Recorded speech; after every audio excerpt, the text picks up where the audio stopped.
रामचंद्र जी को इन्होंने बांट दिया। असली रामचंद्र तो हर गांव में थे, सबके दिल में थे। लोगों ने अपने घर पे मंदिरों भी बनाई थी। क्या उस मंदिर में अब नकली राम हो गए जो अयोध्या जी में राम को तैयार कर दिया है? ये केवल चुनाव का बहाना है इनको राम मंदिर। बाकी राम मंदिर अभी तक नहीं था जब तक 2024 नहीं लगा था। सरकार तो असली बात है कि बड़े बड़े पूंजीपतियों के मुनाफे की कमाई कर रही है, इसीलिए किसानों की ज़मीन छीनी जा रही है, गरीबों को रोजगार छीनने जा रहे हैं। पूरे नदी का काम छीन गया, पूरे बालू का काम छीन गया। आज गांव में गरीबों को रहने की जगह नहीं है। आज तालाब पे गरीब क्यों बसा है? लोन सरकार से ले लेंगे तो सरकार जो है हर 15 दिन वापस आ जाती है, माफ़ तो करती नहीं है। सरकार लोन भी माफ़ करेगी तो अडानी और अंबानी की करेगी, इसलिए कि वो उनके रिश्तेदार हैं, उनके परिवार हैं, उनका माफ़ कर सकती है, लेकिन गरीबों का कर्जा माफ़ करने के लिए उनके पास पैसा नहीं। हमारे गांव में अगर इस झंडे को दिखाई पड़ेगा तो हम लोग बाहर खेत देंगे। बाहर खेत। कौन सा झंडा? बीजेपी का झंडा।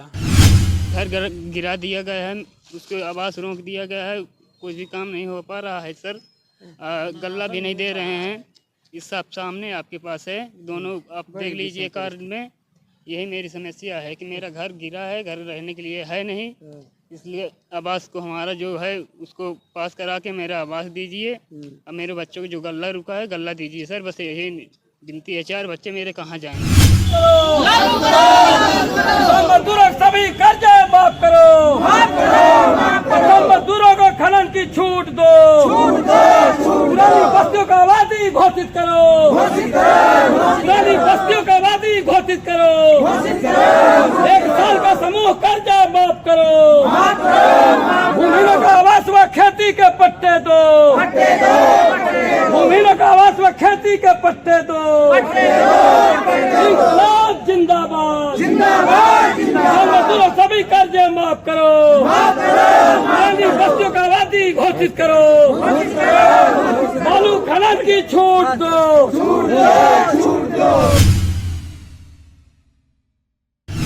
तो दर्शकों नमस्कार, मैं हूं आर.के. निषाद और बहुत बहुत स्वागत करता हूं आप सबका दर्शक न्यूज़ 24 में। दोस्तों बता दें कि इस वक्त हम प्रयागराज के 12 तहसील में मौजूद हैं। दोस्तों इन दिनों आप देख पा रहे होंगे कि पूरे देश में अफरा तफरी का माहौल है। जैसे जैसे लोकसभा चुनाव 2024 नज़दीक आ रहा है, वैसे वैसे लोग बाग अपने घरों से निकलकर सड़कों पे उतरने के लिए बाध्य हैं। क्या है कारण? आखिर क्यों ये लोग कहीं धरने के माध्यम से, कहीं आंदोलन के माध्यम से अपनी बातों को रखने का काम कर रहे हैं? दोस्तों जिस देश का गरीब, जिस देश का मजदूर, जिस देश का किसान, जिस देश का अधिवक्ता संघ सड़कों पर उतर आए तो आप समझ सकते हैं कि वो देश किस तरक्की की ओर जा रहा है। ऐसे में आज हमारे साथ बहुत सारे लोग बाग हैं। ये आप देख पाएंगे, ये अपने हाथों में इस कड़ाके की ठंड में हाथों में दफ्ती लिए और इसमें जो इनके नारे हैं वो लिखकर, जो इनकी मांगे हैं वो लिखकर धरने पर बैठे हुए हैं। क्या कुछ इनकी मांगे हैं और क्या ये जो है चाह रहे हैं और सरकार को अपने धरने के माध्यम से क्या कुछ बताना चाहते हैं, ये इनसे जानने का प्रयास करते हैं। क्या नाम है आपका? मेरा नाम राजकुमार पथिक, मैं अखिल भारतीय किसान मजदूर सभा का जिला महासचिव हूँ जी। और आज हम लोग 12 तहसील में किसान मजदूरों की समस्याओं को लेकर के एक मांग पत्र तहसीलदार महोदय को दिया। जो हमारी समस्याएं हैं, गांव की पुरानी आबादी जो जमींदारी के पूर्व से बसी है, 1359 के पहले से आज भी जमींदारों के नाम चलने के कारण गरीबों के आवास बनाने में रोका जाता है। तहसीलदार महोदय, एसडीएम महोदय या तहसील के कर्मचारी लोग ये कहते हैं आप न्यायालय में जाओ। आज ये समस्या खड़ी हो गई है। सरकार ये संकल्प यात्रा लेकर चल रही है कि मैं गरीब तक पहुंचाना चाहता हूं। गरीब वही आज बताने के लिए 12 तहसील पे आया है कि आप गरीब तक पहुंचाने नहीं जा रहे हो, आप गरीब को उजाड़ने के लिए संकल्प यात्रा निकाले हो। सरकार तो कहती है कि जितनी भी जन कल्याणकारी योजनाएं हैं वो लाभार्थी यानी कि आखिरी पायदान के लाभार्थी तक पहुंचे। ऐसे में आप कह रहे हैं कि कोई लाभ ही नहीं मिल रहा। सरकार तो असली बात है कि बड़े बड़े पूंजीपतियों के मुनाफे की कमाई कर रही है, इसीलिए किसानों की ज़मीन छीनी जा रही है, गरीबों को रोजगार छीनने जा रहे हैं। पूरे नदी का काम छीन गया, पूरे बालू का काम छीन गया। आज गांव में गरीबों को रहने की जगह नहीं है। आज तालाब पे गरीब क्यों बसा है? इसीलिए प्रकृति ने जो भी संसाधन दिया है सबके लिए बराबर दिया है। आज उस संसाधन का दुरुपयोग करके हमारे आपके हाथ से छीन ली गई है। ये मेरी लड़ाई चल रही है कि हर गरीब तक सारे संसाधन पहुँचे न, तब तक ये लड़ाई हमारी जारी रहेगी। ऐसा बोलकर आप मतभेद नहीं उत्पन्न कर रहे हैं। जहाँ पर सरकार सबका साथ, सबका विकास बिना भेदभाव कर रही है, आप कह रहे हैं कि जो है मतभेद हो रहा है। तो सरकार अगर मतभेद नहीं कर रही है तो 230 रुपया जो मनरेगा मजदूरी दे रही है तो सारे कर्मचारियों को भी 230 रुपया कर दे, मजदूर को भी कर दे। देखे कैसे खाना जीना चल जाता है। आज बच्चों की पढ़ाई के लिए कटोरा लेके भेजा जा रहा है सरकारी स्कूल में। आप सोचिए कि क्या दशा हो गई, वहाँ पढ़ाई नहीं केवल खाने का इंतजाम किया गया है। तो क्या ये ऐसा ही काम होगा? दोहरी शिक्षा नीति लगाई जाएगी, दोहरा रोजगार दिया जाएगा, दोहरी पेंशन दी जाएगी। किसी को पेंशन 500 रुपया दिया जाएगा, किसी को पेंशन 50,000 दिया जाएगा। सांसद विधायक जो कहता है कि हम समाज सेवी हैं, उसको जो पेंशन दिया जा रहा है बराबर, क्यों लिया जा रहा है पेंशन? वो तो वोट दे करके रोजगार देने के आए हैं, देश चलाने के लिए आए हैं, देश चलाएं, क्यों मांग कर रहे हैं? जब आपको शिक्षा की इतनी ही ज़्यादा ज़रूरत है तो तमाम बड़े बड़े नेता मंत्री विधायकों के प्राइवेट स्कूल हैं, उसमें क्यों नहीं पढ़ाते आप? इसीलिए कि उनको पढ़ाने के लिए तो मेरे पास ज़मीन भी नहीं बेचने के लिए, न तो मेरे खाते में पैसा है न ज़मीन है, तो बेचूंगा क्या? लोन लीजिए सरकार से। लोन सरकार से ले लेंगे तो सरकार जो है हर 15 दिन वापस आ जाती है, माफ़ तो करती नहीं है। सरकार लोन भी माफ़ करेगी तो अडानी और अंबानी की करेगी, इसीलिए कि वो उनके रिश्तेदार हैं, उनके परिवार हैं, उनका माफ़ कर सकती है, लेकिन गरीबों का कर्जा माफ़ करने के लिए उनके पास पैसा नहीं है। मामला ये क्या कुछ करने वाले हैं आप लोग? जिस तरह से इस कड़ाके की ठंड में आप लोग निकल कर अपने बाल बच्चों को, अपने परिवार को छोड़कर आप सड़कों पर, कहीं कचहरी में तो कहीं कहीं इस तरह से आंदोलन कर रहे हैं, क्या कुछ मांगे हैं आपकी और आगे चलकर क्या करना? हमारी ये मांग है कि ये जो सरकार झूठ बोल रही है उसका पर्दाफाश करेंगे। आज पता चला? पता तो बहुत पहले से चला है, लड़ रहे हैं लेकिन संगठित कम थे। अब यह है कि आज ज़रूरत आ गई है कि जो लोकतंत्र के, संविधान के चुनाव का समय आ गया, इसलिए लोगों की आंखें खुल जाए, कुछ लोग दोस्त बन जाए, चाहे सपा हो, बसपा हो, कांग्रेस हो, कोई भी पार्टियां कम से कम उनको बोलने के लिए मजबूर कर दें कि कम से कम आप भी इनकी बात को उठाओ, तब तो गांव में आओ, नहीं तो नहीं आओगे। लोकतंत्र का महापर्व आ रहा है, यानी कि लोकसभा चुनाव 2024, क्या इरादे हैं आप लोगों के? लोकतंत्र का पर्व तो उनका है कि जो महलों में रह रहे हैं, जो जंगल काट रहे हैं, जो ज़मीनें कब्जा कर चुके हैं। लोकतंत्र का पर्व गरीब के लिए क्या होता है? गरीब तो जीवन जैसे जी रहा है उसी तरह जी रहा है, उसके क्या बदलाव होंगे? पर्व उसका नहीं है, पर्व कुछ लोगों का है और वो थोप रहे हैं सबके ऊपर, इसीलिए कि बिना वोट के देश का नहीं चला सकते, इसीलिए ये बहाना है। ये लोकतंत्र उनका है। एक बड़ा सवाल है मेरा आपसे। अभी हाल ही में आपने देखा होगा कि दिल्ली के जंतर मंतर में सुप्रीम कोर्ट के सीनियर वकील भानु प्रताप सिंह और महमूद प्राचा की अगुवाई में ईवीएम पर बैन लगाने को लेकर धरना प्रदर्शन निरंतर किए जा रहे हैं। आपको क्या लगता है कि ईवीएम बैन होना चाहिए, चुनाव बैलेट पेपर पर होना चाहिए या फिर ईवीएम से? बात तो यह है कि ये जो बैलेट पेपर की बात कर रहे हैं, बैलेट पेपर नहीं, पहले चुनाव को बहिष्कार कर दें, 5 साल बिना चुनाव के ही चले जाएं, चुनाव बंद हो जाए, पहले सब चीज़ समाप्त हो जाए, तब उसके बाद आए तो अच्छी बात होगी। अब बैलेट पेपर से नहीं, हम तो कहते हैं राजा पैदा होगा तो वोट से भी पैदा होगा, तो उन्हीं के घर में पैदा होगा, हमारे घर में नहीं होगा। ये जो 7 करोड़ 8 करोड़ लगा के चुनाव लड़ रहे हैं, तो इसका तो बंद ही नहीं होगा। तो ये जो है चुनाव जो है ये गरीबों के लिए नहीं है, गरीबों को जेल खाने बनाने के लिए बना है। कहीं न कहीं आप लोग अवरोध उत्पन्न कर रहे हैं। हमें तो ऐसा लगता है जहां पर पूरा देश राममय हो गया है और अयोध्या में भगवान श्री राम जन्मभूमि में भगवान श्री राम की प्राण प्रतिष्ठा होनी है, ऐसे में आप लोग धरना दे रहे हैं। आप लोगों को तो जश्न मनाना चाहिए, क्यों इस तरह से सड़कों में आकर आप लोग? बात तो यह है कि रामचंद्र जी को इन्होंने बांट दिया। असली रामचंद्र तो हर गाँव में थे, सबके दिल में थे। लोगों ने अपने घर पर मंदिरों भी बनाई थी, क्या उस मंदिर में अब नकली राम हो गए जो अयोध्या जी में राम को तैयार कर दिया है? ये केवल चुनाव का बहाना है इनको, राम मंदिर। बाकी राम मंदिर अभी तक नहीं था जब तक 2024 नहीं लगा था। अच्छा, यानी कि रामलला की प्राण प्रतिष्ठा चुनावी समीकरण? ये चुनाव का समीकरण है। अगर चुनाव का समीकरण है, चुनाव तैयार कर ले, चुनाव करा ले, तब उसके बाद रामलला को ले आए। आस्था से नहीं देखते हैं आप? आस्था से क्या देखते हैं? आस्था जब हमारे खाने ही नहीं है, रोजगार ही नहीं है, जीने का साधन नहीं, तो आस्था क्या होगी? आस्था तो जिंदा आदमी करेगा ना। जब भूख से मर जाएगा तो आस्था किसको ले आएगा? लोकसभा चुनाव 2024 में क्या कुछ करने वाले हैं आप लोग? हम लोग ये करेंगे कि कम से कम जो हम वंचित हैं समाज, हम अपनी मांग को लेकर रोड पे बैठेंगे, तहसील में बैठेंगे, गांव-गांव में जाके प्रभात फेरी लगाएंगे, लोगों को जगाएंगे कि पहले हमारे रोजगार के, हमारे साधन के सारी चीज़ें मुहैया करा दी, तब चुनाव की बात करिए।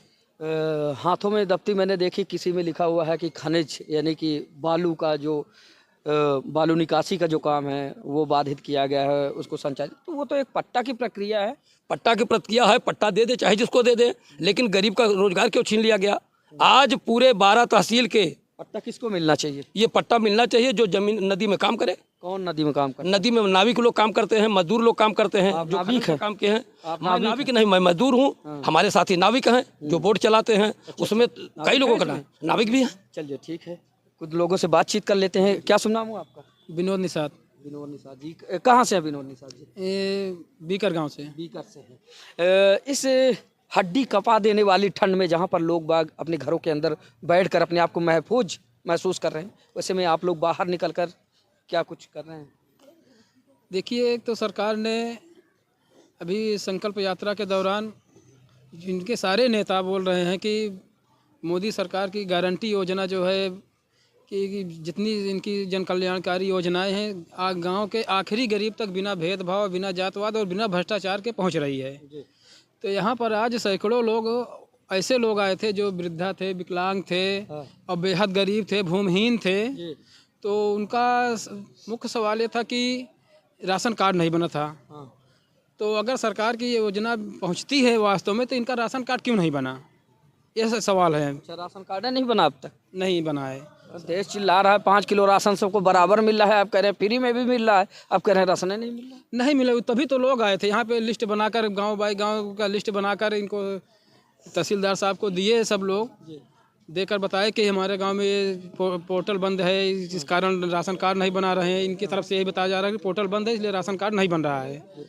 तो लोग मांग कर रहे हैं कि सरकार के आपकी सरकार कह रही है कि सारी योजनाएं गांव के आखिरी गरीब तक जा रही। तो हम लोग कहने आए हैं कि हम आखिरी गरीब हैं, हमको ये योजना का लाभ दीजिए आप। विनोद जी, क्या कुछ मांगे हैं आपकी, जो प्रमुख मांगे हैं जिनको लेकर आज आप तहसील परिसर में धरना दे रहे हैं, तो वो बताने का काम करें। देखिए, एक तो हम लोगों ने 10 सूत्री ज्ञापन दिया है। अच्छा, 10 सूत्री ज्ञापन में ये है कि चलिए ऐसे बता दीजिए जो आपको मुख्य मुद्दे याद हो वो बता दीजिए। एक तो सबसे पहले ये है कि गांव के जो वास्तव में जो गरीब हैं इनका राशन कार्ड बनना चाहिए, इनको राशन मिलना चाहिए। ठीक है।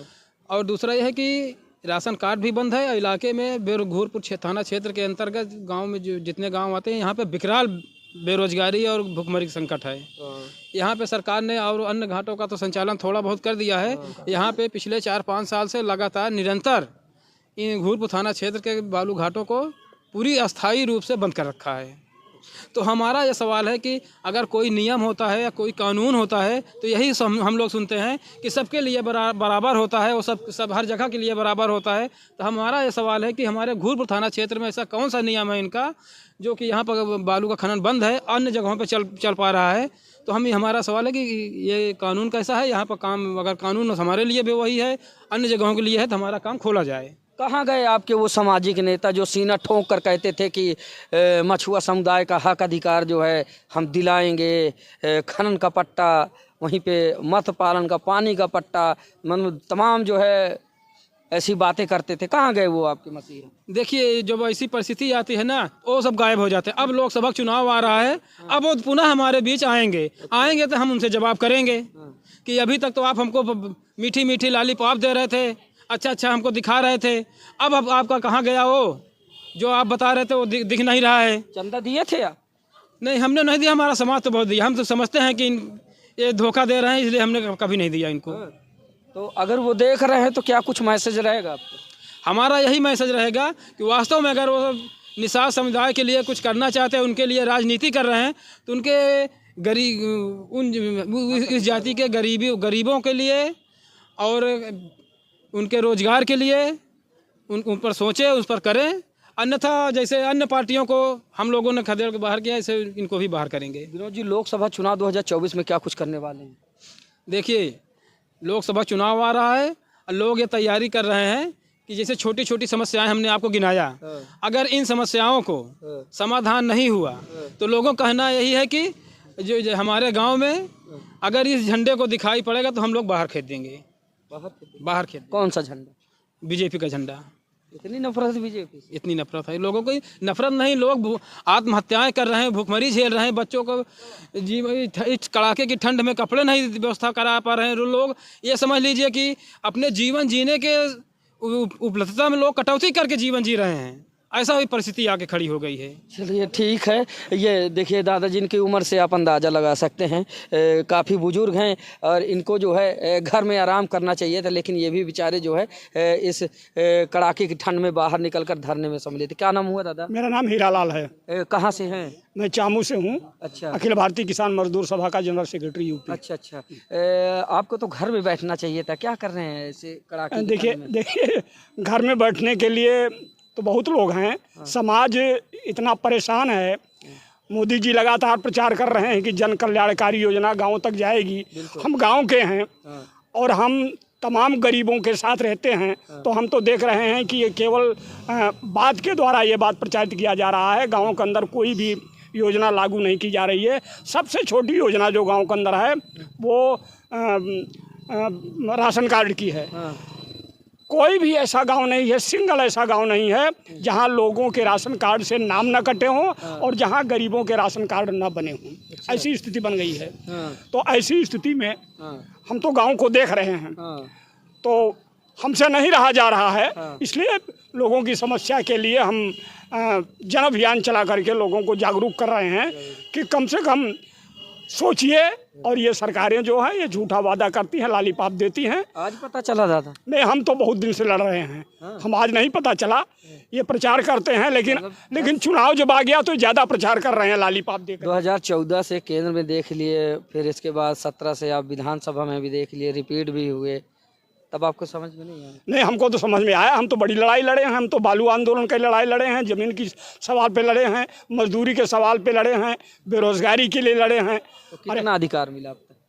जितना लड़े उतना मिला, जितना लड़ रहे हैं उतना मिल रहा है। आज ताकत देख करके जो सरकारें हैं और उनके जो अधिकारी लोग हैं, जितनी लड़ाई लड़ते हैं उतना मिल जाता है। जब रुक जाते हैं तो रुक जाता है। बालू आंदोलन हम लड़े तो जब तक लड़ते रहे तब तक मिलता रहा। जब थोड़ा सा आंदोलन कम हो गया तो बालू की लड़ाई ढीली हो गई। लोकसभा चुनाव में क्या करने वाले? देखिए, लोकसभा चुनाव में तो अभी हम कुछ नहीं कह सकते। लोकसभा चुनाव की घोषणा हो जाए तो सोचेंगे इसके बारे में। चलिए ठीक है। बहुत सारी माताएं भी यहाँ पर हैं, आप देख पा रहे होंगे तस्वीरों में। ये लोग जो है हाथों में कुछ इस तरह से दफ्ती वगैरह लेके अपने नारे, अपने स्लोगन लिख के जो है सरकार को चेताने का काम करें। क्या नाम हुआ आपका? हमारा नाम मंजू है। मैं उमापुर के रहने वाली हूँ। हमारे गांव में आज कम से कम चकबंदी जब हुई थी उसके पहले से हमारे आजा बाबा रहते थे। उन लोगों पंडितों के हरवाही करते थे, वो लोग बसा दिए थे। आज हम लोग घर बनाए हैं तो आवासीय पट्टा जो वो मिला है, क्या कहते हैं, आवास, वो भी नहीं बनाए हैं तो उसमें मुकदमा लगा दिए हैं। अच्छा। हाँ, हमारे लोग को निकलने का रास्ता भी नहीं है। नल लगा है, नल का पानी नहीं निकलता, वही नाली में पानी भर रहा है तो मनी मेंकते हैं हाथ से और उसे पानी पीते हैं। ये है समस्याएं इनकी। सुन लीजिए, ये माता बनी, ये एक भाई साहब है, भीड़ में दिख गए। इनका नाम समरजीत है। समरजीत जी आगे हैं जरा। ये हैं समरजीत जी। इनकी ये मुखिया जो है पत्नी है आपकी, मनीषा देवी। ये देख लीजिए, जहाँ पर एक तरफ जो है बड़े बड़े नारे लग रहे हैं, 5 किलो राशन, 5 किलो राशन। ये बेचारा जो है अपना खुद का राशन पाने के लिए तरस रहा है। ये देख, घर गिरा दिया गया है, उसको आवास रोक दिया गया है, कुछ भी काम नहीं हो पा रहा है सर। गल्ला भी नहीं दे रहे हैं। इस सब सामने आपके पास है, दोनों आप देख लीजिए कार्ड में।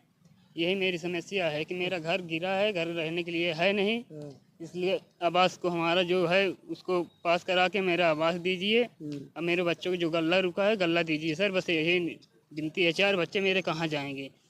इसलिए नहीं हम मीडिया के सामने बोल रहे हैं कि हमारे बोलने लिए कोई लड़ाई लेगा नहीं। आफत में वहाँ से डांट पड़ रही है। भाई हम यहाँ कह जाते हैं तो न तो काम है, बारिश में मनाई कहाँ कमाई जाए। फिर भी यही इनका शिक्षा है कि यहाँ केस लड़ो या है दीवानी मुकदमा दौड़ो, तो हम लोग तो नहीं कर पाएंगे। इतने 4-4 बच्चे पेट जब पाले हैं महंगाई में कि क्या करें हैं। तो यही हमारी विनती है कि इस गांव में मेरे निजी ग्राम सभा में इतना निर्माण के पालन कीजिए। यही मेरी समस्या है। न तो एक नल है न कुछ है मेरे गांव में। यही सब योजना हमको चाहिए भाई। जो सुन लीजिए साहब, जहाँ पर डंके के चौक पर कहा जाता है सबका साथ सबका विकास और जन कल्याणकारी जो योजनाएं हैं वो जन जन तक पहुँचे। और इनकी जो योजना है, जिस योजना के इनको लाभ मिलना चाहिए था, वो सिर्फ इस कार्ड में सीमित रह गई हैं। और 4-4 बच्चों का परिवार है। आप शकल सूरत से देख पा रहे होंगे बेचारे जो है कितने बड़े घराने का हो सकता है, लेकिन अपने हक और अपने अधिकार और अपनी योजनाओं के लाभ के लिए किस तरह से बेचारे जो है यहाँ पर हताश होकर और इस तरह से खड़े हैं। तो ये है सरकार की जन कल्याणकारी योजनाएं। फिलहाल दोस्तों, आज हम आप लोगों को प्रयागराज के 12 तहसील से कुछ किसानों, मजदूरों, मजलूमों की आवाज़ों को सुना रहे थे।